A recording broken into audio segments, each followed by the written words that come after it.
The much maligned school lunch is taking center stage in Washington as lawmakers debate the best way to feed the nation's children. The bill is currently being rewritten, but we do know it will change the way money for your children's school lunch is given out. For 50 years, the federal government has given money to schools based on how many meals they serve. We obtained figures from Barton Academy that show just how this hits home. Mobile County receives roughly $11.5 million a year. That represents 42,000 lunches each day, with about 3/4 of students eating a free or reduced price meal. But even students who pay full price, or $1.10, get a subsidy of about 55 cents a day.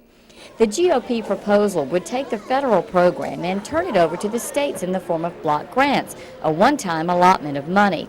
Some folks in the business of feeding children are worried that plan will limit growth. With the new funding, there will be a cap on the amount of funding that we get, which that means the more students we have eating, the less money there will be to spread around. Carlton Carruthers is also concerned. He feeds 170 preschoolers every day and is responsible for meals for 1,200 other children in family home daycare centers. It's unfortunate to think that that children seem to be taking the brunt of the proposed cuts that's coming from the federal level. But 1st District Congressman Sonny Callahan insists schools like Dunbar will in fact be receiving more money over the next 5 years because of a reduction in the federal bureaucracy. And he says anyone who says they won't is just plain wrong. We're going to give the states more money, and on top of that, we're going to eliminate this bureaucracy here in Washington telling them that they have to serve roast beef on Tuesday.